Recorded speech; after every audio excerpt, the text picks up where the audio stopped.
يا أيها الذين آمنوا لا تحرموا طيبات ما أحل الله لكم ولا تعتدوا إن الله لا يحب المعتدين وكلوا مما رزقكم الله حلالا طيبا واتقوا الله الذي أنتم به مؤمنون۔ یہ سورہ مائدہ کی 87 اور 88 نمبر آیتیں ہیں۔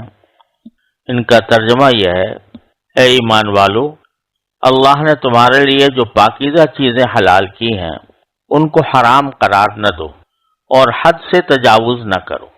یقین جانو کہ اللہ حد سے تجاوز کرنے والوں کو پسند نہیں کرتا، اور اللہ نے تمہیں جو رزق دیا ہے اس میں سے حلال پاکیزہ چیزیں کھاؤ، اور جس اللہ پر تم ایمان رکھتے ہو اس سے ڈرتے رہو۔ یہ سورہ مائدہ کی آیات ہے۔ اس سے پہلے آپ نے دیکھا ہوگا کہ زیادہ تر اہل کتاب کے معاملات کا ذکر تھا، اور وہ جس طرح مسلمانوں کی دشمنی پر تلے ہوئے تھے ان کا بھی ذکر آیا تھا، اور ساتھ ہی مسلمانوں کو یہ خطاب بھی تھا کہ اب آپ لوگ ان کی فکر چھوڑ کر اپنے کام میں لگیں، یعنی جو اللہ تبارک و تعالیٰ کے احکام آپ کے پاس آ رہے ہیں ان کی طرف متوجہ ہوں، ان کی تعمیل میں لگیں۔ چنانچہ یہاں سے سورہ مائدہ میں مختلف احکام کا ایک سلسلہ شروع ہو رہا ہے جو مسلمانوں کو اپنی زندگی میں درپیش ہیں یا ہوں گے۔ ان کی کچھ تفصیل آگے کی آیات میں بیان ہو رہی ہے۔ ان میں سے یہ پہلی آیت ہے، اور اس میں سب سے پہلے جو حکم دیا گیا ہے وہ یہ کہ ایمان والو، تمہارے لیے جو پاکیزہ چیزیں حلال کی ہیں اللہ تبارک و تعالیٰ نے ان کو حرام قرار نہ دو۔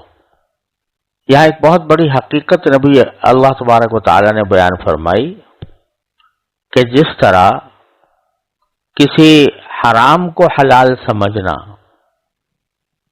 یہ ناجائز ہے، حرام ہے، بلکہ بعض اوقات کفر تک پہنچا دیتا ہے، اسی طرح حرام کو حلال کرنا، اسی طرح حلال کو حرام کرنا، کہ جو چیز اللہ تعالیٰ نے حلال کی ہے اس کو آدمی حرام سمجھنے لگے تو یہ بھی اسی طرح گناہ ہے جیسے کہ حرام کو حلال کرنا۔ کوئی شخص فرض کرو کہ شراب کو حلال کہنے لگے یا خنزیر کو حلال کہنے لگے، جس طرح یہ گناہ ہے، اسی طرح اگر کوئی شخص ایسی چیز کو حرام کہے جس کی اباحت یا جس کا حلال ہونا قطعی نصوص سے ثابت ہے تو وہ بھی کافر ہو جائے گا۔ مثلا پانی ہے، اللہ تبارک و تعالیٰ نے نص قطعی سے اس کو حلال کیا ہے، وَأَنزَلْنَا مِنَ السَّمَاءِ مَاءً طَهُورًا، اور أَفَرَأَيْتُمُ الْمَاءَ الَّذِي تَشْرَبُونَ أَأَنْتُمْ أَنزَلْتُمُوهُ مِنَ الْمُزْنِ أَمْ نَحْنُ الْمُنزِلُونَ۔ نص قطعی سے اس کی حلت ثابت ہے، اب کوئی کہے کہ یہ حرام ہے تو یہ بھی انسان کو کفر تک لے جائے گا۔ جیسے خنزیر کو حلال کہنے والا کافر ہو جائے گا، اسی طرح پانی کو حرام کہنے والا بھی کافر ہو جائے گا، اس لیے کہ اس نے قرآن کریم کے حکم کا انکار کیا۔ تو یہ نہ سمجھا جائے کہ صرف حرام کو حلال کرنا بری بات ہے، بلکہ حلال کو حرام کرنا بھی بری بات ہے، اور حرام کرنے کے کئی طریقے ہو سکتے ہیں۔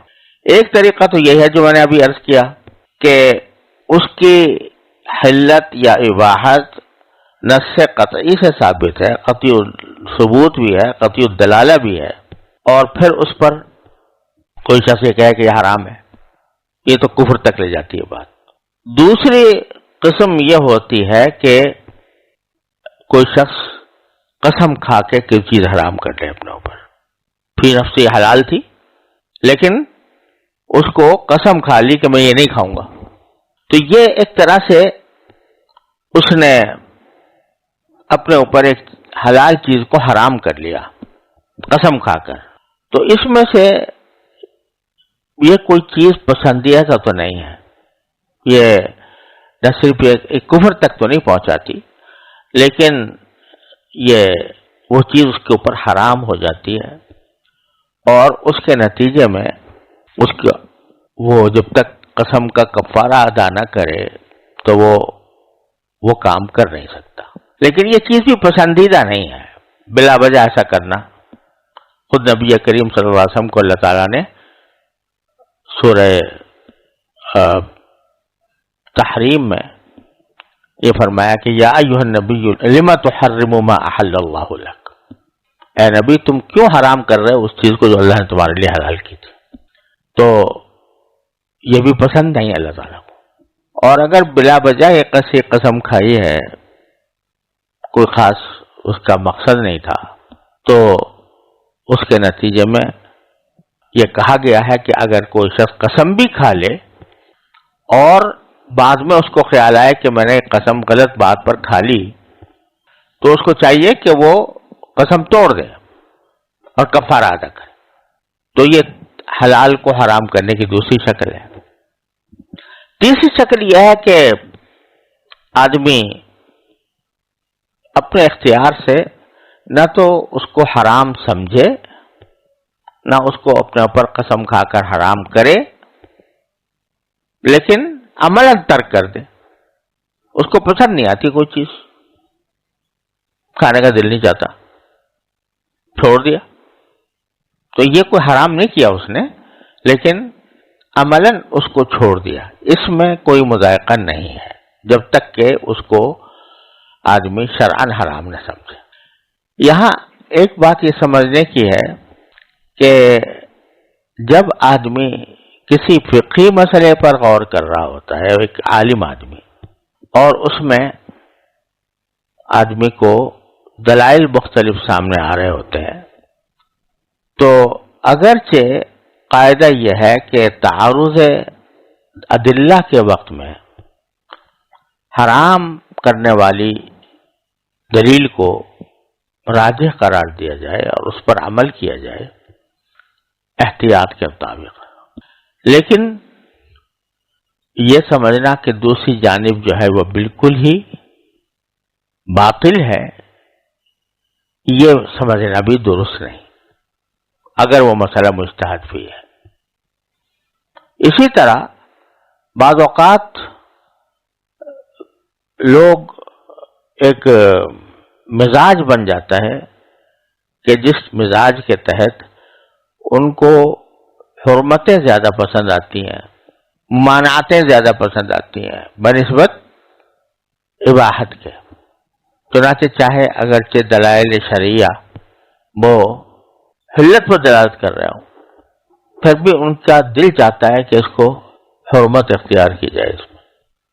تو یہ بھی ایک طرح سے اس میں داخل ہے. یا ایھا الذین آمنوا لا تحرموا طیبات ما احل اللہ لکم.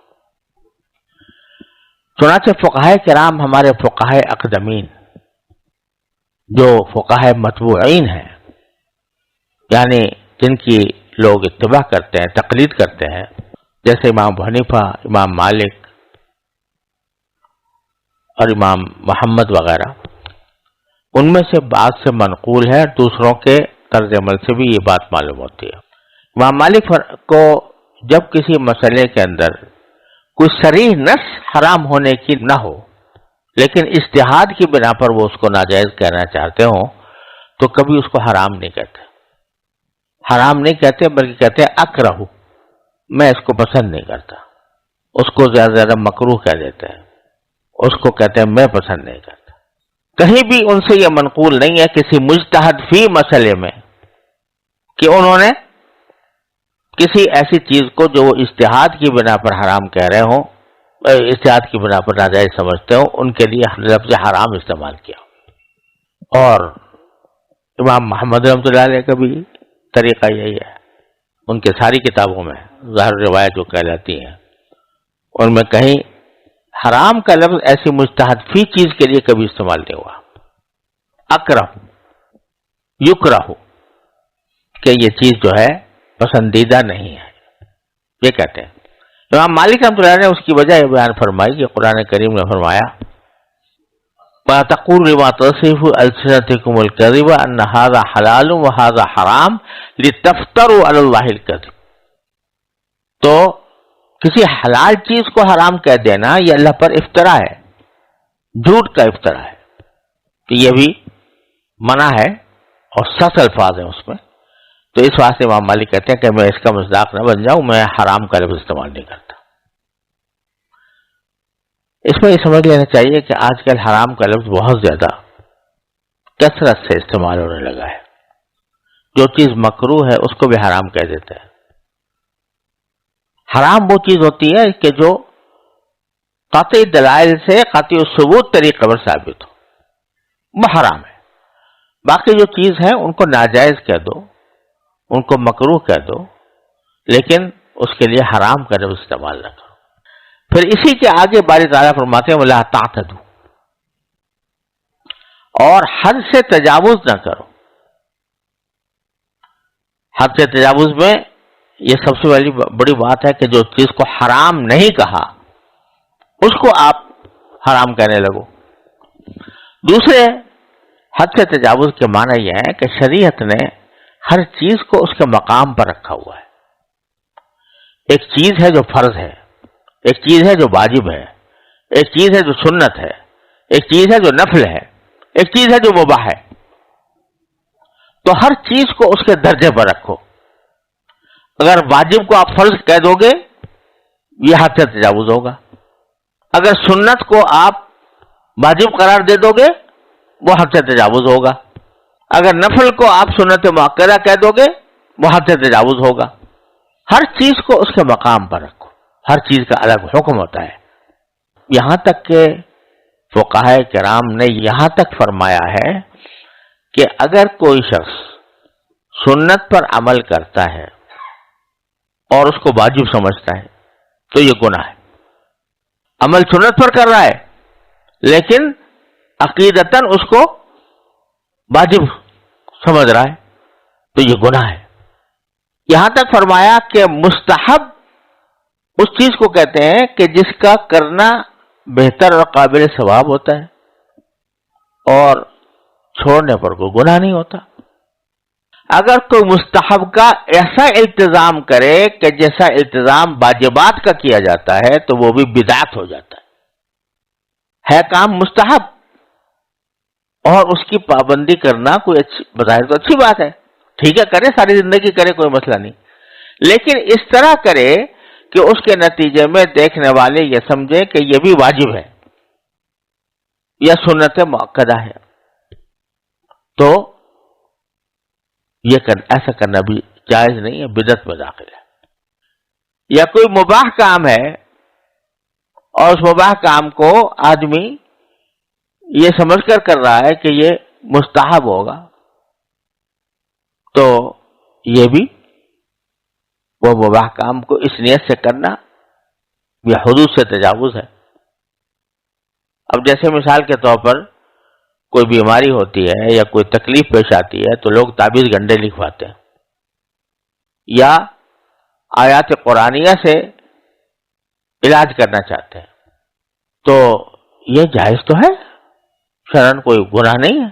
اگر جائز طریقے سے کیا جا رہا ہے، جائز الفاظ لکھے جا رہے ہیں، اللہ تعالیٰ کے قدرت کا ذکر ہے، کسی شیطان سے مدد نہیں مانگی جا رہی تو جائز ہے، لیکن لوگ اس کو نیکی سمجھتے ہیں، ثواب سمجھتے ہیں کہ تعویذ گنڈوں سے علاج کرنا ثواب ہے، یہاں تک کہ اس کا نام روحانی علاج رکھ دیا ہے، تو اس کو ثواب سمجھتے ہیں۔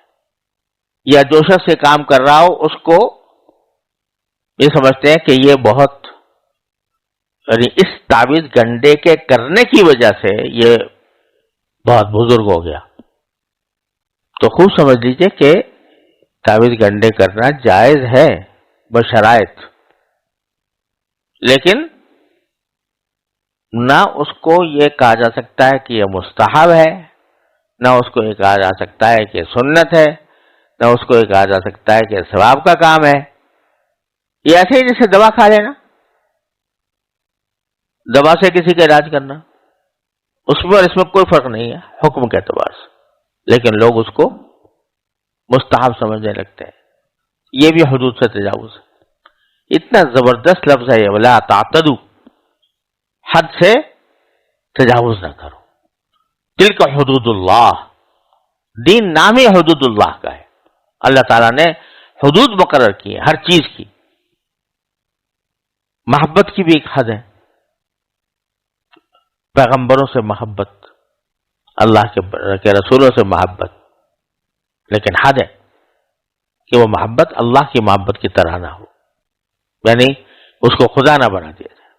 صحابہ کرام سے محبت بھی ایک نیکی کا کام ہے، لیکن اس کی بھی ایک حد ہے کہ اس کو نبی کا درجہ نہ دے دیا جائے۔ تو سارا دین جو ہے وہ حدود اللہ کی تفسیر ہے، اللہ نے جو حدیں مقرر کر دی ہیں۔ تو لا تعتدو ایک جملے میں اللہ تبارک و تعالی نے وہ ساری جو بدعملیاں ہیں یا اعتقادی یا عملی، ان سب کا توڑ کیا ہے یہ فرما کر ان اللہ لا يحب المعتدین۔ یاد رکھو کہ اللہ حد سے گزرنے والوں کو پسند نہیں کرتا۔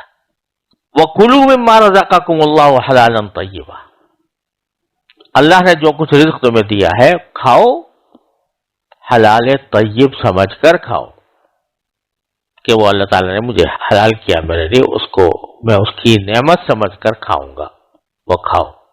اس سے پرہیز کرنا، پرہیز سے مراد یہ کہ دین کے اعتبار سے پرہیز کرنا، کہ اگر میں مثلا مجھے اچھی غذا اللہ تعالیٰ نے عطا فرمائی ہے تو میں اس کو ٹھکرا کر ایک معمولی غذا استعمال کروں گا، تو یہ بڑی حد سے تجاوز ہوگا۔ بعض صوفیاء کرام سے منقول ہے کہ وہ علاجاً کبھی کبھی ایسا کر لیتے تھے، لیکن وہ ایک علاج تھا، وہ کوئی ایسا کام نہیں تھا کہ جو دین کا لازمی حصہ ہو۔ واتقوا اللہ الذی انتم بہ مؤمنون، اور یہ جملہ اللہ تعالیٰ ہر حکم کے ساتھ تقریباً لاتے ہیں۔ اس اللہ سے ڈرو جس پر تم ایمان لائے ہو، کہ جو حکم دیا جا رہا ہے اس پر عمل اسی وقت ہوگا جب تمہارے دل میں یہ احساس ہو کہ مجھے اللہ تعالیٰ کے سامنے جا کر جواب دینا ہے، اور میں اگر حد سے تجاوز کروں گا تو ایک دن مجھے اللہ تعالیٰ کے سامنے پیش ہونا ہوگا۔ یہ ایک بنیادی حکم اللہ تبارک و تعالیٰ نے شروع میں، احکام کے شروع میں یہ عطا فرما دیا، جو بڑا ہی اہمیت رکھتا ہے۔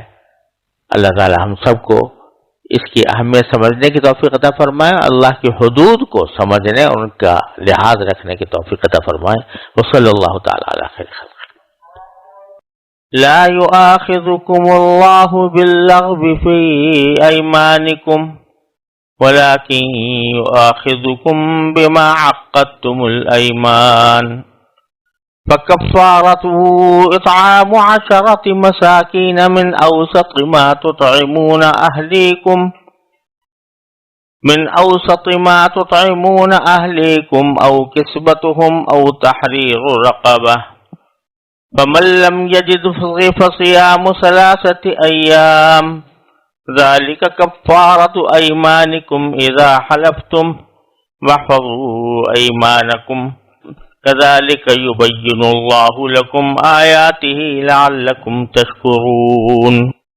یہ سورہ مائدہ کی آیت نمبر 89 ہے۔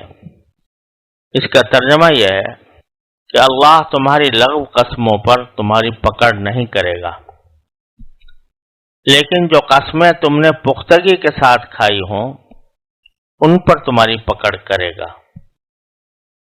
چنانچہ اس کا کفارہ یہ ہے کہ 10 مسکینوں کو وہ اوسط درجے کا کھانا کھلاؤ جو تم اپنے گھر والوں کو کھلایا کرتے ہو، یا ان کو کپڑے دو، یا ایک غلام کو آزاد کرو۔ ہاں اگر کسی کے پاس ان چیزوں میں سے کچھ نہ ہو تو وہ 3 دن روزے رکھے۔ یہ تمہاری قسموں کا کفارہ ہے جب تم نے کوئی قسم کھا لی ہو، اور اپنے قسموں کی حفاظت کیا کرو۔ اسی طرح اللہ اپنی آیتیں کھول کھول کر تمہارے سامنے واضح کرتا ہے تاکہ تم شکر ادا کرو۔ جیسا کہ میں نے پہلے عرض کیا تھا، یہاں سے سورہ مائدہ میں کچھ خصوصی احکام کا سلسلہ شروع کیا گیا ہے، اور مقصد یہ ہے کہ جو پہلے اہل کتاب کی برائیاں وغیرہ بیان کی گئی تھیں، تو مسلمانوں کو یہ تاکید کی گئی ہے کہ اب ان کے معاملے میں الجھنے کے بجائے اپنے کرنے کا کام کریں۔ تو ان میں سے ایک حکم اس سے پہلی آیت میں گزر چکا ہے کہ جو چیزیں اللہ نے حلال کی ہیں ان کو حرام نہ سمجھو۔ اب یہ دوسری آیت ہے جس میں قسموں کا کفارہ بیان کیا گیا ہے۔ قسم کی 3 قسمیں ہوتی ہیں، ایک کو یمین لغو کہا جاتا ہے، ایک کو یمین غموس کہا جاتا ہے، اور ایک کو یمین منعقدہ کہا جاتا ہے۔ یمین لغو اس زمین کو کہتے ہیں، اس قسم کو کہتے ہیں کہ جیسے بعض اوقات کسی شخص کی زبان پر قسم کا لفظ چڑھ جاتا ہے اور بے اختیار اس کے منہ سے نکل جاتا ہے، جو تکیہ کلام کے طور پر بعض اوقات ہو جاتا ہے۔ خاص طور سے عربوں کے ہاں یہ بہت زبانوں پر چڑھی ہوئی بات ہے کہ وہ ذرا سی بات ہوگی تو باللہ کہہ دیں گے، باللہ کے معنی اللہ کی قسم۔ مقصود اس سے قسم کھانا ہوتا نہیں، بلکہ وہ غیر اختیاری طور پر زبان سے قسم نکل جاتی ہے، اس کو یمین لغو کہتے ہیں۔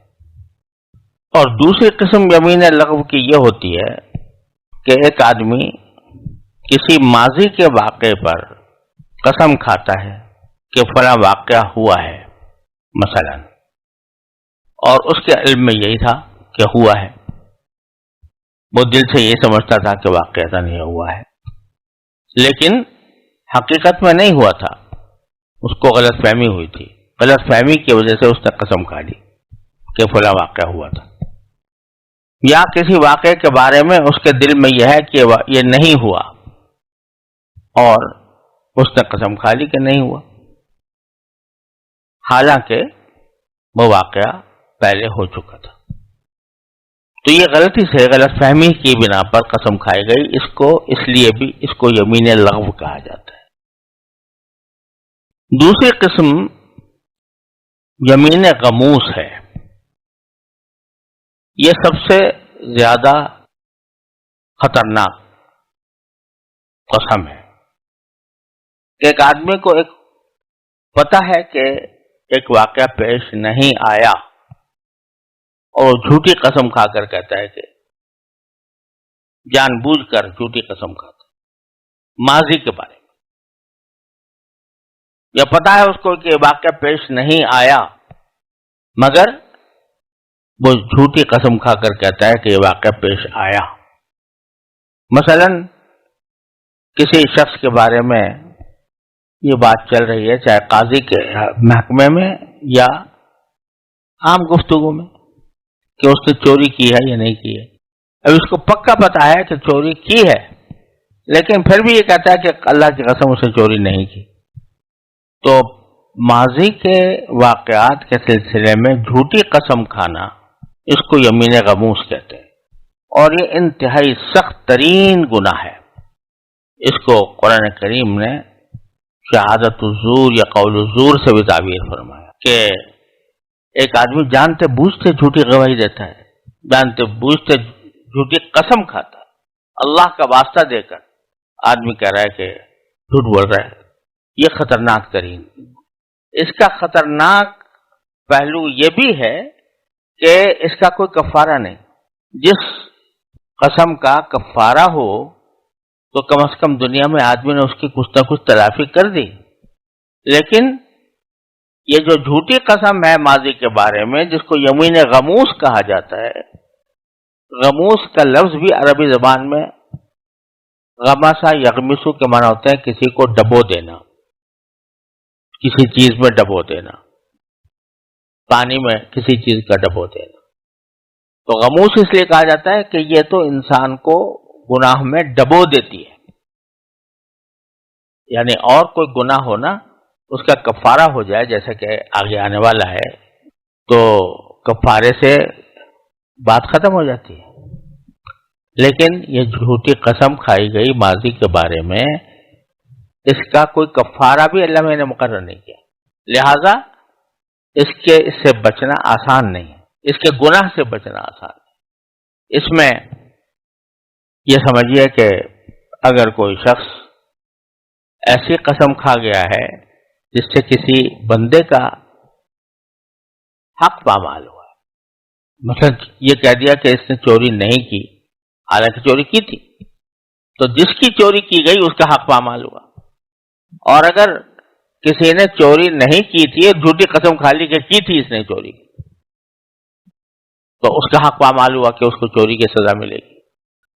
تو اس لیے جس کا حق پامال ہوا، جس میں اس جھوٹی قسم کے نتیجے میں، اس کا تو واحد راستہ یہی ہے کہ جس کا حق پامال ہوا اس سے معافی مانگے، وہ معاف کر دے، پھر اللہ سے توبہ کرے، یا پہلے اللہ سے توبہ کرے پھر بندے سے مانگے، دونوں چیزیں جمع کرے، توبہ بھی اور جو صاحب حق تھا اس سے معافی بھی مانگے، اس کے بغیر معافی نہیں ہوتی۔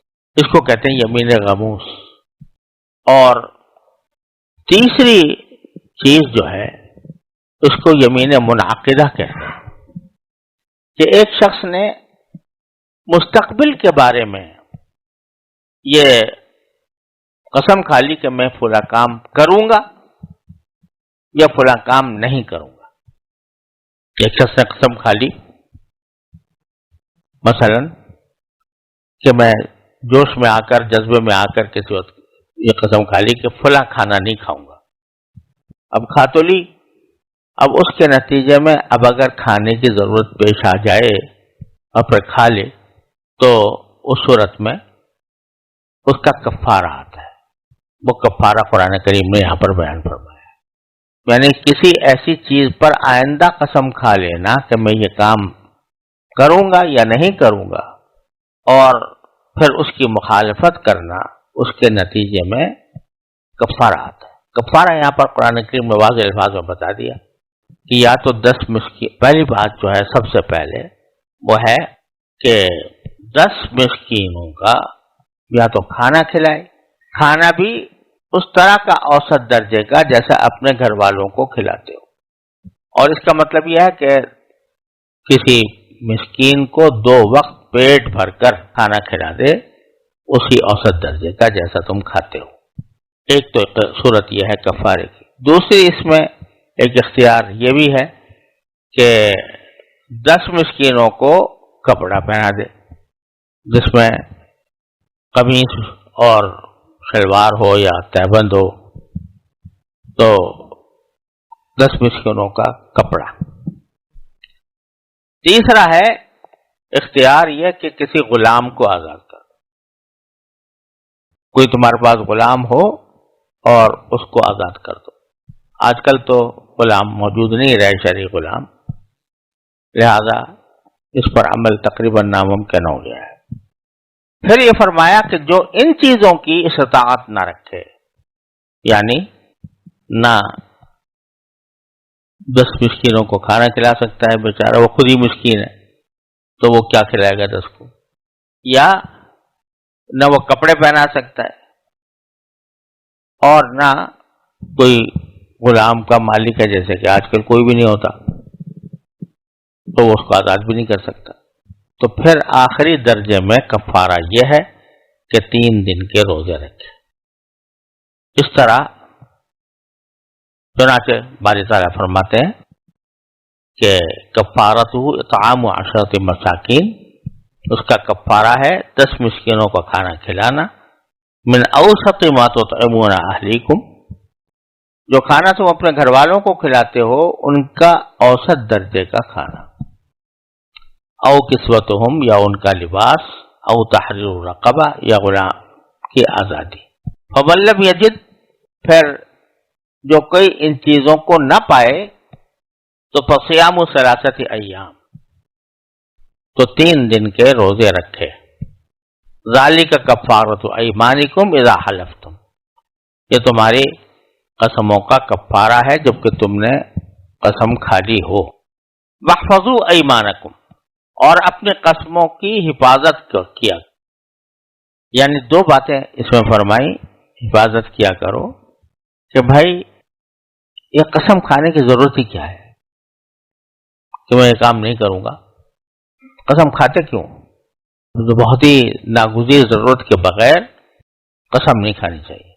ایک تو حفاظت کا، دوسرا مطلب یہ ہے کہ قسم جب کھا لی تو حتی الامکان اس کو پورا کرنا چاہیے، یہ قسم کی حفاظت ہے۔ اس کے ذریعے اس کو آدمی کو چاہیے کہ جو قسم کھا لی ہے پوری کرے اس کو۔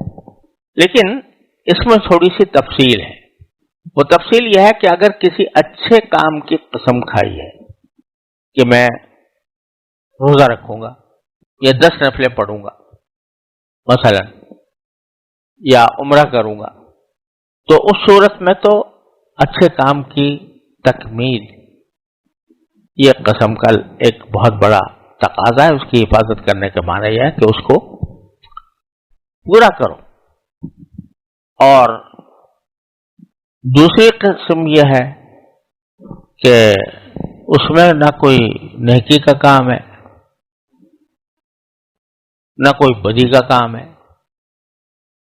مباح ہے، اس کو آپ نے اپنے اوپر قسم کے ذریعے واجب کر لیا، مباح کام کو واجب کر لیا، تو اس کی بھی پابندی کرنی چاہیے۔ کیوں؟ اس لیے کہ اس میں تم نے وقت جعلتم اللہ علیکم کفیلا، دوسری جگہ سورہ نحل میں اللہ تعالیٰ نے فرمایا کہ تم نے اللہ ذمہ دار بنا لیا، اللہ کا نام لے کر اس کو پورا کرو۔ مثلا کوئی شخص یہ کہے کہ میں فلاں اپنے دوست کے استقبال کے لیے ایئرپورٹ جاؤں گا، مثال کے طور پر قسم کھا لی اور نہیں جاتا، تو یہ اللہ تعالیٰ کے نام کی بے حرمتی ہے، لہذا اس کی حفاظت کرنا ضرور۔ حفاظت کے یہ معنی کہ قسم کی پابندی کرو، یہ اس صورت میں ہے جبکہ آدمی نے یا تو نیک کام کی قسم کھائی ہو یا کسی مباح کام کی قسم کھائی۔ لیکن اگر کسی ایسے کام کی قسم کھا لی جو ناجائز ہے، والعیاذ باللہ، قسم کھا لی کہ میں اپنی ماں کی شکل نہیں دیکھوں گا مثال کے طور پر، یہ تو گناہ ہے، اس کی قسم کھائی، یا کوئی اور ایسی قسم کھا لی کہ جس میں کسی گناہ کا ارتکاب لازم آتا، قسم کھا لی کہ میں جا کے فلاں کو تھپڑ ماروں گا، اور اس بیچارے نے کچھ قصور نہیں کیا، یعنی تھپڑ تمہارے نہیں مارا، تمہیں تھپڑ مارنا جائز نہیں ہے اس کی، لیکن تم نے قسم کھا لی کہ جا کر ماروں، تو ایک گناہ کی قسم کھائی۔ تو گناہ کی قسم کھائی ہو یا کسی ایسے عمل کی قسم کھائی ہو جس کا نہ کرنا چاہیے، جو شرعاً نہ کرنا چاہیے، چاہے وہ حرام ہو یا گناہ ہو یا مکروہ ہو، یا تمہاری رائے تبدیل ہو جائے، بعد میں مباح کام تھا لیکن بعد میں رائے تبدیل ہو جائے، اندازہ ہوا کہ اس مباح کام میں خیر نہیں ہے، تو ان سب صورتوں میں آدمی کے لیے قسم توڑنا واجب ہو جاتا ہے۔ اس میں رسول کریم صلی اللہ علیہ وسلم کا ارشاد مروی ہے، یعنی اگر گناہ کی قسم کھائی ہے تو توڑنا واجب ہے، کفارہ ادا کرے، توڑے اور کفارہ ادا کرے۔ اور اگر جس بات پر قسم کھائی ہے وہ گناہ نہیں ہے لیکن مباحات میں سے ہے، اور ان مباحات میں سے بعد میں اس کی رائے یہ ہو رہی ہے کہ کرنا مناسب نہیں ہے، چاہے گناہ نہ ہو، تو دونوں صورتوں کے بارے میں نبی کریم صلی اللہ علیہ وسلم کا ارشاد یہ ہے کہ اگر تم میں سے کسی نے کوئی قسم کھا لی، بعد میں سوچا کہ تمہاری اس کی رائے ہوئی کہ نہیں اس پر عمل نہیں کرنا چاہیے، تو اس کو چاہیے کہ وہ قسم توڑ دے اور کفارہ ادا کرے۔ تو یہ سب صورتیں اس میں داخل ہیں کفارے میں۔ تو یہ جو بعض اوقات ذہن میں خیال پیدا ہو جاتا ہے کہ میں نے نادانی میں ایک قسم کھا لی ہے اور اب اس کا میں کیا کروں، تو اس کا جواب خود رسول کریم صلی اللہ علیہ وسلم نے دے دیا کہ قسم توڑو اور کفارہ ادا کرو۔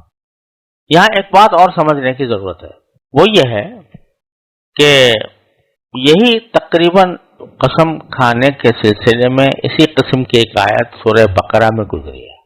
سورہ بقرہ کی آیت نمبر 225 ہے کہ لا یؤاخذکم اللہ باللغو فی ایمانکم ولکن یؤاخذکم بما کسبت قلوبکم واللہ غفور حلیم۔ وہاں کفارہ بیان نہیں کیا گیا، لیکن دو قسمیں پھر بھی بیان فرمائی گئی ہیں۔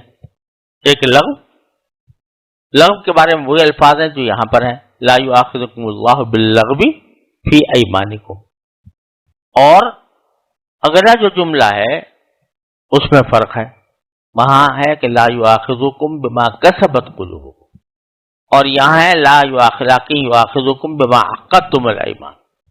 تو صورتحال یہ ہے کہ اس جگہ پر یعنی سورہ بقرہ میں قسم کھانے میں یہ بیان کرنا مقصود ہے کہ کون سی قسم پر گناہ ہوتا ہے، کون سے پر گناہ نہیں ہوتا، یہ بیان کرنا مقصود۔ وہاں کفارے کا اس لیے ذکر نہیں آیا، صرف گناہ ہونے کی بات ہے۔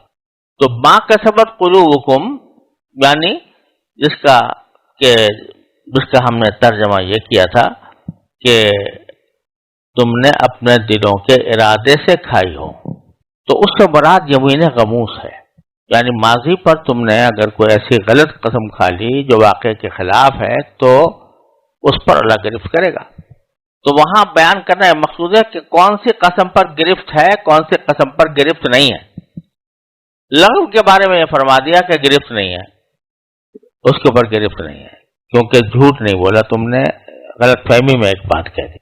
اور جو غموس ہے اس کا یعنی جو جھوٹی قسم ماضی کے بارے میں کہی گئی ہے جان بوجھ کر، اس پر تم سے مواخذہ ہوگا۔ اور یہاں سورہ مائدہ میں اللہ تبارک و تعالی نے یہ بیان نہیں کیا کہ کون سے پر گناہ ہے، بلکہ یہ فرمایا کہ لغو کے اوپر تو کوئی مواخذہ نہیں، کوئی کفارہ نہیں ہے، یہاں کفارے کا بیان مقصود ہے۔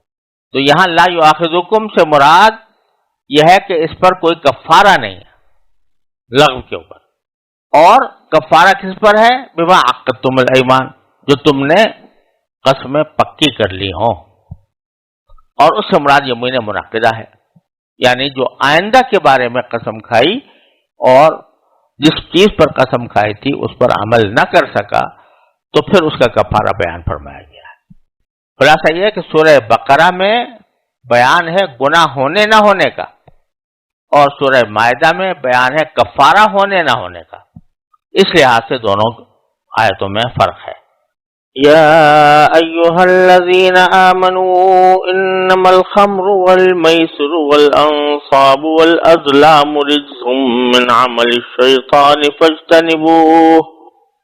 فاجتنبوه لعلكم تفلحون إنما يريد الشيطان أن يوقع بينكم العداوة والبغضاء في الخمر والميسر وَيَصُدَّكُمْ عَنْ ذِكْرِ اللَّهِ وَعَنِ الصَّلَاةِ فَهَلْ أَنْتُمْ مُنْتَهُونَ وَأَطِيعُوا اللَّهَ وَأَطِيعُوا الرَّسُولَ وَاحْذَرُوا فَإِن تَوَلَّيْتُمْ فَاعْلَمُوا أَنَّمَا عَلَى رَسُولِنَا الْبَلَاغُ الْمُبِينُ ليس على الذين آمنوا وعملوا الصالحات جناح فيما طعموا إذا ما اتقوا وعملوا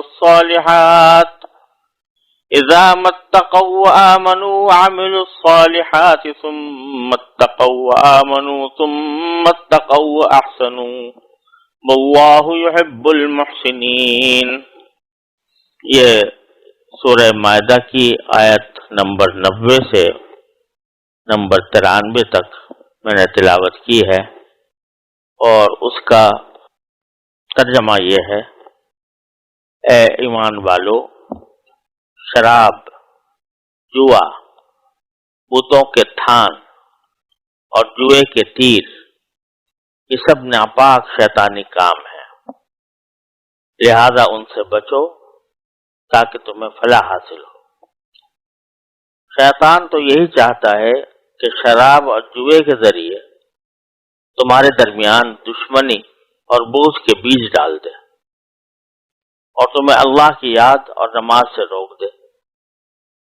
اب بتاؤ کہ کیا تم ان چیزوں سے باز آ جاؤ گے اور اللہ کی اطاعت کرو اور رسول کی اطاعت کرو اور نافرمانی سے بچتے رہو، اور اگر تم منہ موڑو گے تو جان رکھو کہ ہمارے اس رسول پر صرف یہ ذمہ داری ہے کہ وہ صاف صاف طریقے سے تبلیغ کرتے ہیں۔ جو لوگ ایمان لائے اور نیکی پر کاربند رہے، انہوں نے پہلے جو کچھ کھایا پیا ہے اس کی وجہ سے ان پر کوئی گناہ نہیں ہے، بشرطے کہ وہ آئندہ ان گناہوں سے بچتے رہیں اور ایمان رکھیں اور نیک عمل کرتے رہیں۔ پھر جن چیزوں سے آئندہ ان کو روکا جائے ان سے بچا کریں اور ایمان پر قائم رہیں، اور اس کے بعد بھی تقوی اور احسان کو اپنائیں۔ اللہ احسان پر عمل کرنے والوں سے محبت کرتا ہے۔ ان آیات سے پہلے یہ بیان کیا گیا تھا کہ کسی شخص کے لیے جائز نہیں ہے کہ جو چیز اللہ تعالی نے حلال کی ہے اس کو حرام کر دے۔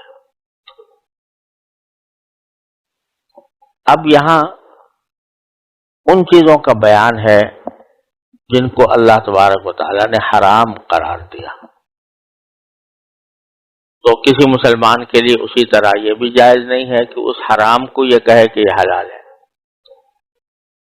تو چند چیزوں کا یہاں پر ذکر فرمایا ہے اللہ تبارک و تعالی نے۔ اس میں فرمایا کہ سب سے پہلے تو خمر یعنی شراب، اور شراب کو اللہ تبارک و تعالی نے یہاں پر خاص طور پر ذکر فرمایا ہے، اور اس کے ساتھ جوا، پھر بتوں کے تھان، اور چوتھے جوئے کے تیر، ان چار چیزوں کا ذکر فرمایا۔ ان میں سے ہر ایک کے بارے میں تھوڑی سی تفصیل سمجھنی چاہیے۔ پہلی چیز یعنی خمر شراب کو کہتے ہیں، اور یہ شراب اہل عرب کی گھٹی میں پڑی ہوئی تھی، اور ان کو شراب سے اتنی محبت تھی اور وہ اتنے اس کے عادی تھے کہ صرف شراب کے لیے ان کی عربی زبان میں 200 لفظ ہیں۔ صبح کو پی جانے والی شراب کا الگ نام ہے، دوپہر کو پی جانے والی کا اور نام ہے، شام کو پی جانے والے کا اور نام ہے، انگور والی شراب کا اور نام ہے، اور گیہوں والی شراب کا اور نام ہے۔ غرض 200 الفاظ عربی زبان میں شراب کے مفہوم کو ادا کرنے کے لیے رکھے گئے ہیں۔ یہ ان کے شراب کے ساتھ محبت اور تعلق کا ایک یہ عالم ہے۔ اور شراب کے بارے میں آدمی سب جانتے ہیں کہ شراب ایسی چیز ہے کہ اللہ بچائے اگر اس کی عادت پڑ جائے، لت پڑ جائے، تو اس کو چھوڑنا آسان نہیں ہوتا، الیاذ باللہ۔ جب تک اللہ تعالیٰ کی مدد شامل حال، چھوڑنا مشکل ہو جاتا ہے، چھٹتی نہیں ہے منہ سے ایک کافر لگی ہوئی۔ تو اس وجہ سے آسان نہیں تھا اہل عرب کے لیے، تو اللہ تبارک و تعالیٰ نے اس کو چھڑوانے کے لیے ایک تدریجی طریقہ اختیار فرمایا۔ ایک دم سے شراب کی حرمت کا حکم نازل نہیں فرمایا، بلکہ سب سے پہلے سورہ نحل میں اللہ تبارک و تعالیٰ نے ایک ہلکا سا اشارہ دیا، تتخذون منہ سکرا ورزقا حسنا، کہ تم اس سے نشے کی چیز بھی تیار کرتے ہو اور ایک اچھا رزق بھی تیار کرتے ہو۔ تو سکر کو، نشے کو رزق حسن یعنی اچھا رزق اس کے مقابلے میں لا کر یہ بتا دیا یہ اچھا رزق نہیں ہے، ایک ہلکا سا اشارہ وہاں دے دیا۔ جو لوگ اللہ تبارک و تعالیٰ کے فضل و کرم سے فہم و فراست کے حامل تھے، وہ اسی وقت سمجھ گئے کہ یہ اشارہ اس طرف ہے کہ نشے کی چیز اچھی چیز نہیں ہوتی، لہذا انہوں نے چھوڑنے کی کوشش شروع کر دی۔ پھر ایک مرتبہ حکم آیا کہ فیہما اسم کبیر و منافع للناس، سورہ بقرہ کی 219 نمبر آیت میں یہ فرمایا کہ اس میں فیہما اسم کبیر و منافع للناس، ان میں گناہ بھی ہے بڑا اور لوگوں کے لیے کچھ فائدے بھی ہیں۔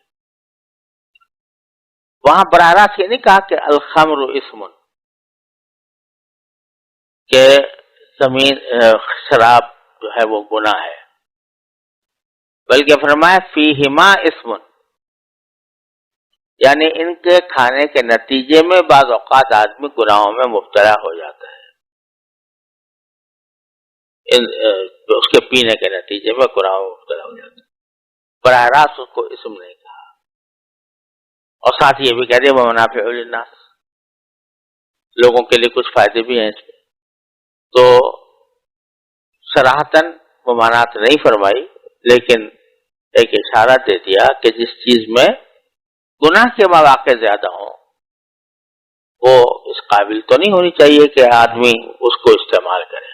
پھر تیسرے مرحلے پر آیت آگئی کہ لا تقربوا الصلاۃ وانتم سکارى، کہ تم نماز کے قریب بھی نہ جاؤ جبکہ تم نشے کی حالت میں ہو۔ یہاں بھی نشے کی حالت میں آنا، اس کے اوپر تو حرمت کا الفاظ نہیں کہے گئے، لیکن کہا کہ اس حالت میں تم نشے کی حالت پر نماز نہ پڑھو۔ سورہ نساء میں یہ آیت گزر چکی۔ اب یہ تین مراحل جب آ گئے تو اچھی طرح صحابہ کرام تقریباً یہ تیار تھے کہ شاید اب حکم آنے والا ہے شراب کی حرمت کا، تو سورہ مائدہ میں کھلے الفاظ میں کہہ دیا گیا کہ انما الخمر والمیسر والانصاب والازلام رجس من عمل الشیطان فاجتنبوہ، کہ یہ سب چیزیں جو ہیں یہ گندگی ہیں، شیطان کے اعمال میں سے ہیں، لہذا ان سے باز رہو تاکہ تم پھلا پاؤ۔ اس تدریج کا ایک تو نتیجہ تھا، اور دوسرا نبی کریم سرورت عالم صلی اللہ علیہ وسلم نے صحابہ کرام رضی اللہ تعالی عنہم اجمعین کے قلوب میں، ان کے دلوں میں جو فکر آخرت پیدا کر دی تھی، اور دل میں یہ بات جما دی تھی کہ دنیاوی مفادات، دنیاوی لذتیں یہ آخرت کے مقابلے میں کوئی حقیقت نہیں رکھتی، لہذا اگر اللہ جل جلالہ کا کوئی حکم آ جائے یا ہدایت آ جائے تو ہم اور سب کچھ چھوڑ سکتے ہیں، اس کو نہیں چھوڑ سکتے۔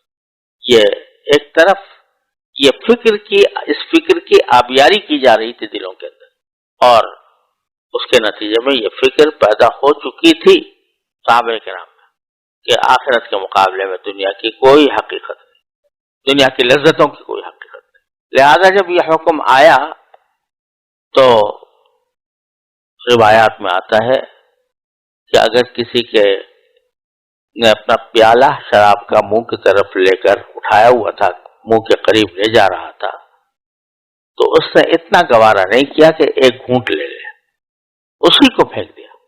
اور صحابہ کرام فرماتے ہیں کہ کئی دن تک مدینے کی گلیوں میں شراب بہتی رہی، لوگوں نے مٹکے توڑ دیے، لوگوں نے شراب بہا دی، کیونکہ حکم آ گیا تھا۔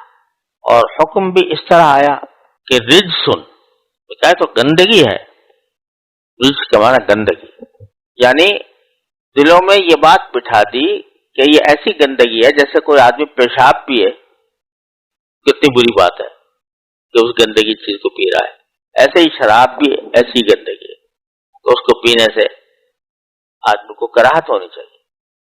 اور یہ فرمایا کہ من عمل الشیطان، یہ شیطان کے اعمال میں سے ہے، کیونکہ شراب کے نتیجے میں انسان اپنی عقل کھو بیٹھتا ہے، حواس اس کے باقی نہیں رہتے.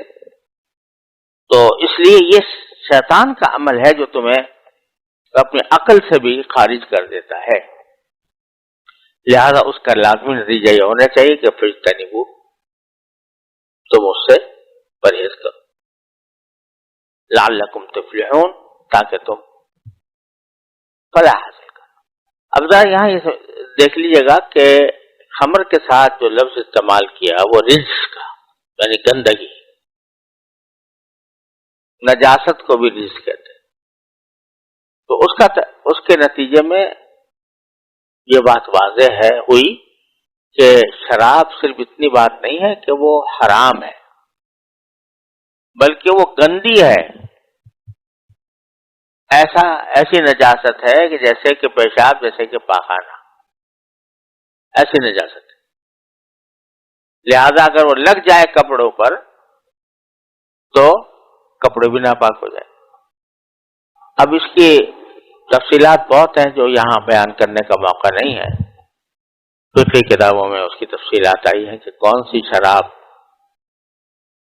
حرام بھی ہوتی ہے اور نجس بھی ہوتی ہے، اور کون سی شراب حرام ہوتی ہے نجس نہیں ہوتی. یہ سب تفصیلات فقہ کی کتابوں میں موجود ہیں. یہاں ان کی تفصیل کا موقع نہیں ہے. جہاں ضرورت پیش آئے تو علماء سے رجوع کر کے مسئلہ معلوم کیا جا سکتا ہے. بعض ایسی شرابیں بھی ہیں کہ جو حرام ہے، ان کا کھانا، ان کا پینا حرام ہے. وہ جس چیز میں ڈال دی جائے اس چیز کا کھانا حرام ہے، لیکن نجس نہیں. جیسے کہ آج کل کے سنتھیٹک جو شراب ہوتی ہے، تو وہ اگرچہ اس کو کھانے میں استعمال کرنا تو بالکل حرام ہے، اسی طرح جیسے کہ عام شرابوں کا حرام. لیکن اگر وہ کپڑے کو لگ جائے تو اس سے نجاست نہیں. جیسے کہ آج کل سنتھیٹک الکوہل آتا ہے، تو وہ اگر کپڑے کو لگ جائے تو اس سے نجاست. لیکن جو اصلی شراب ہے، جو خاص طور پر کھجور سے بنائی گئی ہو، انگور سے بنائی گئی ہو، وہ نجس ہے. پھر اس کے ساتھ فرمایا بل انصاب.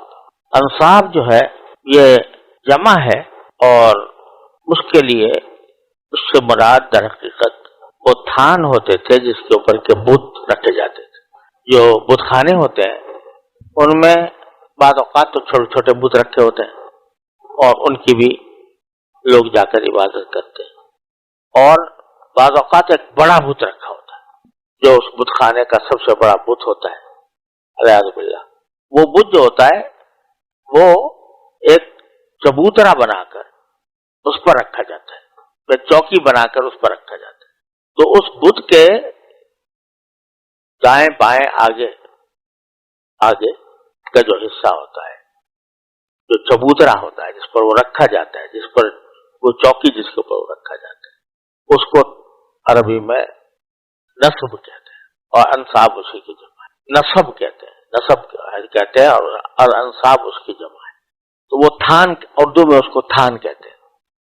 تو وہ تھان جو ہے، یعنی اصل خرابی تو خود بت میں تھی، لیکن وہ تھان اس واسطے ان کی برائی بیان کی گئی ہے کہ وہ تھان ہی وہ جگہ ہے جہاں پر لا کر لوگ بتوں کے نام پر اپنے جانور ذبح کرتے تھے. قربان گاہ تھی، وہ بتوں کے نام پر جانوروں کو قربان کرنے کی جگہ تھی، اس لیے اس کو نصب کہا گیا. اور اس کو بھی کہا گیا یہ بھی رجس ہے، گندگی ہے. یعنی اس کے اوپر جو جانور ذبح ہوگا وہ ایسا ہی مردار ہے جیسے کہ اپنے موت مرا ہوا جانور مردار ہوتا ہے، کیونکہ وہ اللہ تعالیٰ کے ساتھ شرک کے طور پر اس کو ذبح کیا گیا ہے. تو وہ بھی رجس ہے، وہ بھی گندگی ہے، نجاست ہے. تیسری، اس سے پہلے میسر کا ذکر ہے. میسر کا اردو ترجمہ کیا جاتا ہے جوا، اس کو قمار بھی کہتے ہیں. اور ایک جوا تو ہے جو لوگ سبھی جانتے ہیں، جوا خانہ ہوتا ہے، اس میں بولیاں لگتی ہیں اور اس میں جوئے کا کاروبار ہوتا ہے. اور دوسرا اس کی جو فقہی تعریف ہے وہ یہ ہے کہ کوئی آدمی اپنی دولت کو یا اپنے مال کو یا اپنی مملوکات میں سے کسی چیز کو داؤ پر لگائے کہ ہو سکتا ہے کہ یہ کچھ اور مال کھینچ کے لے آئے یا یہ بھی چلا جائے. اس طرح داؤ پر لگانا اس کو میسر کہتے ہیں. اسی کو قمار بھی کہا جاتا ہے, اسی کو جوا بھی کہا جاتا ہے. اس کی جتنی بھی شکلیں ہیں وہ سب ناجائز اور حرام ہیں آیت کریمہ کی وجہ سے. 5 صورتیں میسر کی آج کے مہذب چلانے والے معاشرے میں ایسی تجویز کر دی گئی ہیں کہ جن کے اوپر لوگ جوا کا اطلاق نہیں کرتے, لوگ اس کو جوا نہیں سمجھنے لگے, لیکن ہے وہ جوا. تو تعریف وہی ہے جو میں نے ابھی عرض کی کہ آدمی کا اپنے مال کو اس داؤ پر لگانا کہ چاہے اگر ہو سکا تو وہ اور بھی نفع کھینچ کے لے آئے گا, ورنہ یہ خود بھی ڈوب جائے گا. اس کو میسر کہتے ہیں. اور اس کی ساری صورتیں جو دنیا میں رائج ہے یا ہمارے معاشرے میں رائج ہے وہ سب ناجائز و حرام. ایک کار کھڑی کر دی ہے شاندار قسم کی اور 10 روپے کے ٹکٹ فروخت ہو رہے ہیں کہ 10 روپے کا ٹکٹ جو خرید لے اس کے بعد تو قرآن اندازی سے جس کا نام آ جائے گا اس کو کار مفت مل جائے گی. تو اب یہ 10 روپے کا یا 50 روپے کا جو ٹکٹ بندہ خرید رہا ہے یہ 10 اور 50 روپے کو داؤ پر لگا رہا ہے کہ یا تو وہ کار لے آئے گا یا بیکار جائیں گے, 1 پیسہ بھی نہیں ملے گا. یہ سب میسر ہے, بیمار ہے. تو اس کو بھی اللہ تعالیٰ نے فرمایا کہ یہ بھی رجس ہے, گندگی ہے, گندا کام ہے. اس سے جو آمدنی حاصل ہوگی وہ ناپاک آمدنی. ناپاک آمدنی ہونے کا معنی یہ کہ صرف یہی نہیں کہ اس کو کھانا نہیں چاہیے بلکہ جلد از جلد اس سے اپنی جان چھڑانی چاہیے. جیسا کہ اگر کپڑے پر نجاست لگ جائے تو آدمی کا کیا کام ہے کہ اس کو جلد از جلد دھو کر صاف کرے. تو اگر جوئے کی آمدنی کسی کے پاس آ گئی ہے تو وہ بھی ایسی ہے جیسے کہ اس کے کپڑے پر نجاست لگ گئی, لہذا اس کو جلد از جلد چھڑانا چاہیے. کیسے چھڑائے گا کہ اپنی جان چھڑائے, اس سے کسی کو فقیر کو دے دے, کسی غریب کو دے دے, کسی رفاہی کام میں لگا دے, لیکن اپنی جان چھڑائے. اسی لیے فقہاء کرام نے فرمایا کہ ایسے موقع پر جو حرام آمدنی آ جائے تو جان چھڑانے کی نیت سے اس کو دینا چاہیے. یہ نہ سمجھنا چاہیے کہ میں صدقہ کر رہا ہوں, صدقے کا ثواب مجھے ملے گا. ہوگا صدقہ لیکن وہ تمہاری طرف سے نہیں ہوگا, جو اس کا اصل مالک ہے اس کی طرف سے ہوگا. لہذا اس پہ ثواب کی نیت نہیں. ہاں بزرگوں نے فرمایا ہے کہ اگرچہ اس صدقے کی کا ثواب اس کو نہیں ملے گا لیکن انشاءاللہ اللہ تعالیٰ کے حکم کی تعمیل کا ثواب ملے گا. کہ اللہ تعالیٰ نے فرمایا تھا کہ بھئی اس کو اپنے استعمال میں نہ لانا, جان اس سے چھڑا لینا, تو تم نے جان چھڑا لی اللہ تعالیٰ کے حکم. تو انشاءاللہ اس چھڑانے کا اور اللہ تعالیٰ کے حکم کی تعمیل کا ثواب ملے گا. صدقے کا نہیں ملے گا لیکن تعمیل کا ثواب انشاءاللہ ملے گا. اور ایک ہی عمل سے کئی لوگوں کو ثواب ملنا اس کی بہت نظیریں ہیں شریعت میں. تو بہرحال تو اس سے صدقے کا ثواب ملے گا اس کو جو اس کا اصل مالک تھا, جس سے گویا زبردستی چھین کے پیسے حاصل کیے گئے جوئے کے ذریعے, یا اس کو ملے گا.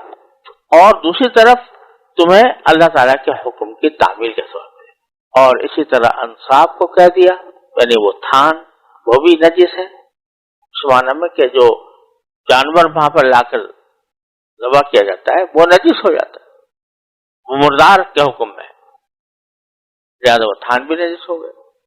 والازلام, اور تیر, جوئے کے تیر. یہ اہل عرب کا ایک طریقہ ہوتا تھا کہ بعض اوقات ایک اونٹ انہوں نے مثلا ذبح کیا اور سب نے مل کے پیسے ڈالے تھے اس میں برابر اس کو خریدنے کے لیے. اب سب اس کے مشترک حصے دار تھے, تو ہونا تو یہ چاہیے تھا کہ بھئی اگر اس میں 10 آدمیوں نے حصے ڈالے ہیں تو ہر ایک کو 10 10 حصے کر کے ہر ایک کو برابر برابر دے دیا جاتا. لیکن وہ اس میں ایک جوا کھیلتے تھے. جوا یہ کھیلتے تھے کہ تیر بنا لیے اور کسی تیر پر لکھا کہ آدھا حصہ، کسی میں لکھا چوتھائی حصہ، کسی میں لکھا 8واں حصہ، کسی میں لکھا 10واں حصہ، کسی میں لکھا 20واں حصہ، اور 2-3 تیر جو ہیں وہ خالی چھوڑ دیے. اس میں کسی کا نام نہیں لکھا، نہ کوئی حصے کا نام ہی نہیں لکھا. اب وہ سارے تیر جو ہیں وہ ایک تھیلے میں جمع کر کے اس کو گڑبڑ کر کے اور اس کے بعد ان کو نکالا جاتا تھا کہ بھئی تم نکالو تمہارا کیا کون سا تیر ہے. وہ ایسے ہی ہاتھ ڈال کے نکالا، میرے حصے میں آدھا آ گیا تو آدھا اونٹ میرا ہو گیا. دوسرے کے ہاتھ میں چوتھائی آ گیا، چوتھائی اس کا ہو گیا. دوسرے کے ہاتھ میں 20واں حصہ آ گیا اور 20واں حصہ اس کا ہو گیا. اور جس کے ہاتھ میں وہ خالی تیر آ گیا وہ مارا گیا بیچارہ، اس کے پاس اس کو کچھ بھی نہیں ملے گا. یہ تھا استقسام بالازلام، کہ ازلام کے ذریعے، تیروں کے ذریعے وہ تقسیم کرتے تھے. اور بعض اوقات ازلام کو وہ ویسے بھی فال نکالنے کے لیے استعمال کرتے تھے. کوئی فاصلہ کرنا ہے نا، جیسے ہمارا استخارہ ہوتا ہے، استخارہ مسنونہ، وہ تو ایک دعا ہوتی ہے استخارہ، کہ جس میں اللہ تعالیٰ سے یہ درخواست کی جاتی ہے کہ اللہ جس میں خیر ہو وہ مقدر ہو جائے. لیکن ان کے ہاں یہ تھا کہ اگر ایک فیصلہ کرنا ہے یہ کام کروں یا نہ کروں، تو ایک تیر پر لکھ دیا کروں، ایک پر لکھ دیا نہ کروں، اور بہت سارے تیروں کے ساتھ اس کو ملا کے ڈال دیا تھیلے میں اور اس کو نکالا. اگر کروں والا آ گیا تو کریں گے، اور اگر نہ کروں والا آئے گا تو نہ کریں گے. یہ بھی فضول کی ایک فال نکالنے کی صورت تھی. تو وہ بھی رجس ہے کہ بھائی تمہارے تقدیر کا فیصلہ تمہارے تیر کریں گے، کہ وہ تیر سے پتہ چلے گا کہ تمہیں کام کرنا چاہیے نہیں کرنا چاہیے. لہٰذا یہ بھی ایک طرح سے شرک کی قسم. تو اس واسطے اس کو بھی فرمایا کہ رجس ہے یہ. فاجتنبوہ، لہٰذا اس سے پرہیز کرو. لعلکم تفلحون، شاید چونکہ تاکہ تمہیں اس کی فلاح حاصل ہو. آگے پھر اللہ تبارک و تعالیٰ جو شراب کو جو حرام کیا یا جوئے کو جو حرام کیا اس کی ایک حکمت بیان کرو. یہ علت نہیں ہے بلکہ حکمت ہے کہ یہ خمر جو ہے یعنی شراب اور جوا، یہ دو چیزیں ایسی ہیں کہ شیطان یہ چاہتا ہے، انما یرید الشیطان ان یوقع بینکم العداوۃ والبغضاء، کہ وہ تمہارے درمیان دشمنی اور بغض پیدا کرے. شراب کی خاصیت بیان فرمائی کہ وہ تمہارے درمیان دشمنی پیدا کرے اور بغض پیدا کرے. تو مشاہدہ بھی یہ ہے کہ جب یہ شراب کے نشے میں آدمی دھت ہو جاتے تھے نا، تقریبات کے اندر، اوقاز کے میلے میں، ظلم جنہ کے میلے میں، تو جب شراب میں دھت ہوتے تھے تو اس میں کچھ بھی گزرتے تھے اور اس کے نتیجے میں لڑائیاں شروع ہو جاتی تھی. کسی عورت کو چھیڑ دیا، اس کا قبیلہ جو ہے وہ تم سے تلوار نکال کے آ گیا، دونوں کے درمیان لڑائی شروع ہو گئی. تو یہ عداوت پیدا ہو رہی ہے. دوسرا بغض پیدا ہو رہا ہے، خاص طور سے جو یہ اس کا تعلق جوئے سے ہے. جب ایک آدمی میرے سامنے دیکھتے دیکھتے میرا پیسہ لوٹ کے لے گیا تو دل میں بغض نہیں آئے گا اس کا کہ یہ میرا پیسہ لوٹ کے لے گیا. اور پھر لڑائیاں بھی ہوتی ہیں اسی میں، بے ایمانی کی. تمہیں جوئے میں بے ایمانی، جوا خود ہی بے ایمانی ہے، لیکن اس میں کہتے ہیں کہ تم نے بے ایمانی کی میرے ساتھ اور تم نے اپنے حق سے زیادہ لے لیا. تو لڑائی بھی اور بغض بھی. عداوۃ والبغضاء وَيَصُدَّكُمْ عَنْ ذِكْرِ اللَّهِ. اور دوسری خرابی اس میں یہ ہے، ان تینوں چیزوں میں، چاروں میں، کہ یہ تمہیں اللہ کی یاد سے غافل کرتی. اللہ بچائے جب شراب کی پڑ گئی، جوئے میں آدمی مست ہو گیا. جوئے کی خاصیت یہ ہے کہ یہ آدمی کو دیوانہ بنا دیتا. ہارتا جا رہا ہے جوئے میں، مگر یہ سوچتا ہے کہ اب کیا لگاؤں گا تو اب کیا ہوگا. تو وہ ایسا، اور اگر لگ گئی، جیت گیا، اتنا جیت گیا، چلو اور لگاؤ.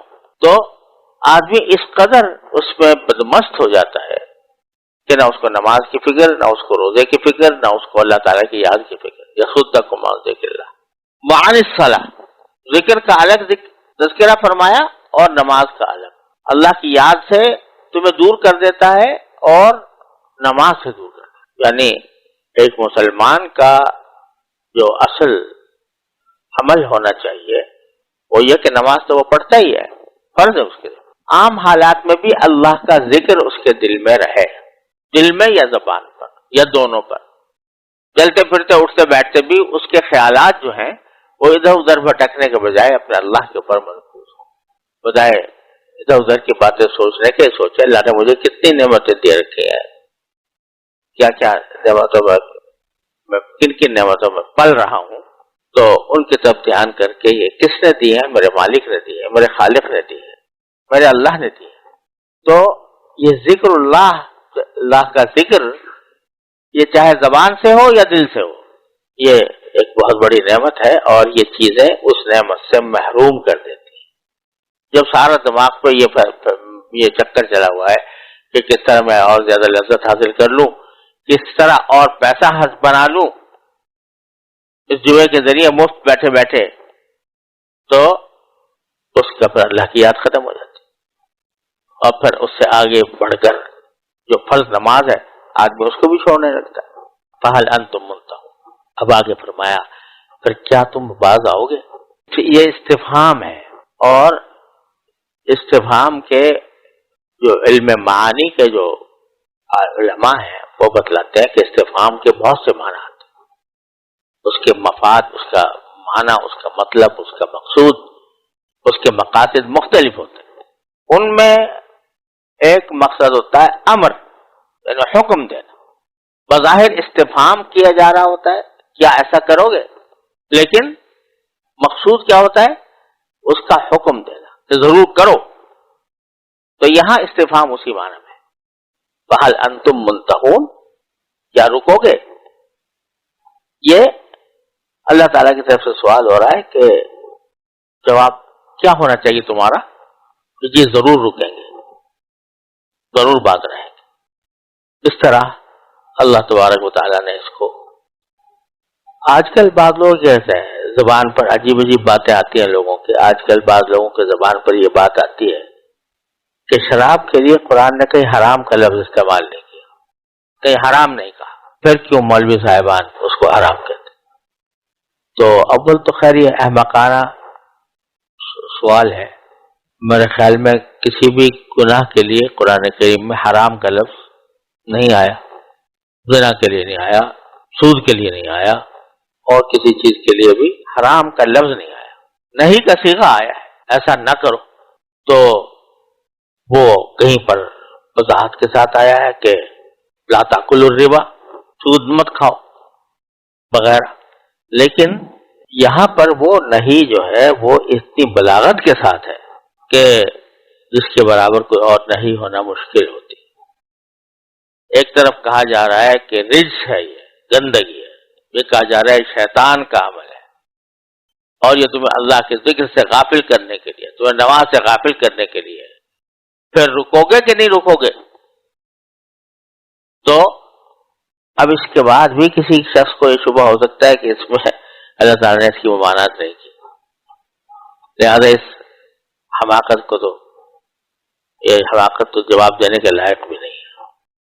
البتہ ایک مسئلہ یہاں سمجھنے کی ضرورت ہے اور وہ بڑی اہمیت رکھتا ہے. بعض لوگ یہ سمجھتے ہیں کہ کسی حکم کی جو حکمت ہوتی ہے وہی اس کا دار و مدار ہوتی ہے، لہذا جہاں وہ حکمت پائی جائے گی وہاں پر تو حکم ہوگا، جہاں نہیں پائی جائے گی وہاں حکم نہیں ہوگا. مثلا آج کل کہا جاتا ہے کہ سود کی اصل حرمت کی وجہ کیا ہے؟ ظلم. لا تظلمون ولا تظلمون. تو اگر سود کی کوئی ایسی شکل پیدا ہو جائے جس میں ظلم نہ ہو تو وہ حلال ہونی چاہیے. دراصل یہ جو ہے یہ طرز فکر در حقیقت علت اور حکمت میں فرق نہ سمجھنے کا نتیجہ ہے. ایک چیز ہوتی ہے کسی حکم کی علت، حکم کا دار و مدار اس پر ہوتا ہے کہ جہاں وہ پائی جائے گی حکم بھی آ جائے گا. دونوں میں ایک دوسرے سے تخلف نہیں ہوتا. اور دوسری چیز ہوتی ہے حکمت، یعنی اس حکم کے نتیجے میں شارع وہ کیا فائدہ حاصل کرنا چاہتا ہے اور کس وجہ سے اس کو منع کیا گیا، کس وجہ سے کیا مانا، کن خرابیوں کی وجہ سے اس کو منع کیا. اس پر حکمت، یہ حکمت کہلاتی ہے، یہ مصلحت کہلاتی ہے. اور حکمت اور مصلحت پر حکم کا دار و مدار نہیں ہوتا. دار و مدار ہوتا ہے وہ علت پر ہوتا ہے. میں اس کی مثال یہ دیا کرتا ہوں کہ جب آپ سڑک پر گاڑی چلاتے ہیں تو سامنے سگنل لگے ہوتے ہیں کہ بھئی جب سرخ سگنل چلے تو کیا کرو، رک جاؤ. تو یہ رکنے کی علت کیا ہے؟ لائٹ کہ سرخ بتی کا جلنا یہ علت ہے. اور حکمت کیا ہے؟ حکمت یہ ہے کہ تصادم سے لوگوں کو بچایا جائے. لیکن دار و مدار رکنے کا کائے پر ہوگا؟ سرخ بتی پر. نہ کہ اس فیصلے پر کہ تم خود سوچو کہ میں اگر پار کر جاؤں گا تو اس سے ایکسیڈنٹ ہوگا یا نہیں ہوگا. اگر کوئی شخص یہ کہے کہ بھئی بتی بے شک جل رہی ہے لیکن بالکل سڑک پہ ایک دو گاڑیاں ہیں آرام سے گزر جائیں گے، کوئی مسئلہ نہیں ہے، تو وہ کہے کہ بھئی میں اس وجہ سے میں اس سگنل کو کراس کر جاتا ہوں، تو کیا وہ قانون میں پکڑا جائے گا کہ نہیں پکڑا جائے گا؟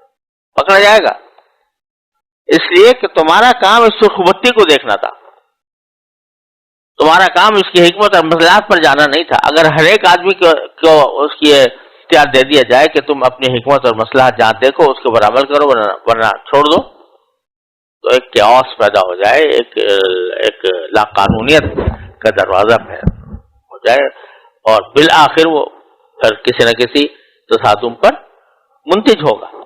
تو حکم کا دار و مدار علت پر ہوتا ہے نہ کہ حکمت پر. اب یہاں جیسے سود کی بات میں کہہ رہا تھا، تو سود میں ظلم جو ہے وہ علت نہیں ہے، وہ کیا ہے؟ حکمت. کہ سود کے نتیجے میں کسی نہ کسی پر ظلم ہوتا ہے. اب کوئی آدمی کہے کہ جی میں تو ایسا کر رہا ہوں اس طرح کے، اس میں ظلم نہیں ہو رہا، اس کی میں نے پوری رضامندی لے لی ہے، آدمی مالدار ہے، فلانا ہے، لہذا مجھے اجازت ہونی چاہیے. تو یہ بات اس کی اس لیے صحیح نہیں کہ سود کی جب تعریف صادق آ جائے گی تو وہ سرخ بتی ہے. تعریف کیا ہے؟ کل قرض جر نفع، ہر وہ قرض جو ساتھ میں کوئی نفع لے کر آئے وہ سود ہے، وہ ربا ہے. جب یہ پائی گئی تو سرخ بتی جل گئی. اب اگر تم یہ کہتے ہو جی اس صورت میں ظلم نہیں ہو رہا، تو یہ ایسے ہی جیسے کوئی شخص کہے کہ صورت میں ایکسیڈنٹ نہیں ہو رہا. اور اسی کی واضح مثال آج یہاں پر بھی ہے کہ اللہ تعالیٰ نے جو یہ فرمایا کہ اس کے نتیجے میں شیطان تمہارے درمیان دشمنی پیدا کرتا ہے، بغض پیدا کرتا ہے. تو یہ سب کیا ہے؟ یہ علت نہیں ہے بلکہ حکمت ہے. ورنہ آج کل لوگ کہتے ہیں کہ بھئی شراب کا جو جام ہے وہ تو شراب کا جام اور شراب کا پیمانہ یہ تو دوستیاں پیدا کرنے کے لیے ہوتے، جام سے جام ٹکرا کر دوستیاں ہوتی. اور کہا جاتا ہے کہ جام صحت تجویز کر دیا ہے، اور کہا جاتا ہے کہ یہ جو دوستی کا پیمان ہوتا ہے، کوئی عہد کیا جاتا ہے، کوئی معاہدہ ہوتا ہے، تو وہ اس میں بھی جام سے جام ٹکرا کے معاہدہ ہوتا ہے. پیمان وفا برسر پیمانہ ہوا تھا، کہتے ہیں شاعر کہتے ہیں پیمان وفا برسر پیمانہ ہوا تھا. تو اس کو کہہ رہے ہیں کہ بہت اعلیٰ درجے کا معاہدہ تھا جو پیمانے کے اوپر ہوا تھا. تو بظاہر تو یہ دشمنی نہیں پیدا ہو رہی بلکہ دوستیاں ہو رہی ہیں، کاکٹیل پارٹی ہو رہی ہے، تو اس میں ایک دوسرے سے مل رہے ہیں، جڑ رہے ہیں، محبتیں بڑھ رہی ہیں، دوستیاں بڑھ رہی ہیں. تو لہذا ہمیں کیا خرابی ہے؟ والعیاذ باللہ. ہم اگر بجائے دشمنیاں پیدا کر رہے ہیں کہ اس سے دوستی پیدا کر رہے ہیں تو ہمارے لیے کیا خرابی ہے شراب میں؟ والعیاذ باللہ. تو خوب سمجھ لیجئے کہ یہ جو کچھ بیان کیا جا رہا ہے یہ کیا ہے؟ حکمت ہے. ہر قضیے میں یہ حکمت پائی جانی ضروری نہیں ہے کہ ہر قضیے میں پائی جائے. لہذا اگر کہیں نہیں پائی جا رہی تو اس کے معنی یہ نہیں ہے کہ حکم ختم ہو گیا. حکم کی علت اللہ کا حکم ہے. سمجھ میں تمہارے آ رہا ہو یا نہ آ رہا ہو، تمہاری حکمت سمجھ میں آتی ہو یا نہ آتی ہو، مسئلہ سمجھ میں آتی ہو یا نہ آتی. ما كان لمؤمن ولا مؤمنة اذا قضى الله ورسوله امرا ان يكون لهم الخيارة من امره. اللہ کا حکم آنے کے بعد پھر انسان کے پاس کوئی چوائس باقی نہیں رہ جاتی، یہ کر لوں یا یہ کر لوں. وہ ہے اصل علم. یہ سب فوائد بے شک ذکر کیے گئے ہیں، لیکن ضروری نہیں کہ ہر کیس میں وہ سارے فوائد حاصل ہو جائیں. اس لیے یہ بات یاد رکھنے کی ہے. پھر آگے جو اصل حقیقت ہے وہ فرمائی کہ واطیعوا اللہ واطیعوا الرسول، اللہ کی اطاعت کرو اور رسول صلی اللہ علیہ وسلم کی اطاعت کرو. واحذروا، اور بچتے رہو. کیا معنی کہ ایک مرتبہ تم نے شراب چھوڑ دی، لیکن ایسا نہ ہو کہ جوش میں آ کر ایک وقتی ابال ہو جس کی خاطر تم نے یہ کام کر لیا ہو. آئندہ بھی بچتے رہو. فإن تولیتم، اور اگر تم نے منہ موڑا تو منہ موڑنے کے نتیجے میں اپنا ہی نقصان کرو گے. اگر کسی کے دل میں یہ خیال ہو کہ بھائی لوگوں نے حضور کی بات معاذ اللہ نہیں مانی تو اس سے حضور کا کوئی نقصان ہو گیا، تو ہمارے نہیں. انما علی رسولنا البلاغ المبین، ہمارے رسول پر تو صرف تبلیغ کا فریضہ تھا کہ وہ کھول کھول کر تفصیل کے ساتھ تبلیغ کرتے، وہ انہوں نے کر دیا. اب اگر تم نہیں مانتے تو اس پر ان کا کوئی قصور نہیں. آخری آیت میں باری تعالیٰ فرماتے ہیں کہ جو لوگ ایمان لائے اور نیک کام کیا ان پر کوئی گناہ نہیں ہے اس کھانے میں جو انہوں نے کھایا ہو، جو کھایا پیا ہو. اصل میں اس کا پس منظر یہ ہے کہ جب شراب کی حرمت آ گئی تو حرمت سے پہلے اچھے اچھے صحابہ کرام عادی تھے، اور بعض ایسے بھی تھے کہ جو شراب کی حرمت آنے سے پہلے وفات پا چکے تھے. تو جب یہ شراب کی حرمت آئی تو بعض صحابہ کرام کے دل میں خیال پیدا ہوا کہ وہ جو صحابہ کرام تھے جو پہلے جن کا انتقال ہو گیا، اگرچہ ان کے زمانے میں صریح حرمت تو نہیں آئی تھی، لیکن شراب کے برے ہونے کے اشارے دے دیے گئے تھے کہ شگر جو نشہ اچھی چیز نہیں ہوتی، نماز پڑھتے ہوئے نشے کی حالت میں مت جاؤ. یہ سب باتیں جو تھیں یہ اشارے آ رہے تھے، لیکن اور بعض لوگوں نے ان اشاروں کو سمجھ کر اسی وقت سے اپنے آپ کو بچا لیا تھا شراب سے. تو بہت سے لوگوں نے نہیں بچایا اس وقت، کیونکہ صریح حرمت نہیں آئی تھی. تو وہ ان لوگوں نے اگر شراب پی لی اور پھر حرام ہونے سے پہلے ان کا انتقال ہو گیا تو کیا ان کا مواخذہ ہوگا؟ تو اللہ تعالیٰ ان کے بارے میں فرماتے ہیں کہ لیس علی الذین آمنوا وعملوا الصالحات، جو لوگ ایمان لائے ہیں اور نیکی پر کاربند رہے ہیں، انہوں نے پہلے جو کچھ کھایا پیا ہے اس کی وجہ سے ان پر کوئی گناہ نہیں ہے. اس میں وہ لوگ بھی داخل ہیں کہ جنہوں نے اپنی زندگی میں حرمت کے آنے سے پہلے شراب پی تھی، اور وہ لوگ بھی داخل ہیں کہ جو شراب پیتے رہے لیکن حرمت کے آنے کے بعد انہوں نے شراب چھوڑی اور وہ زندہ بھی تھے.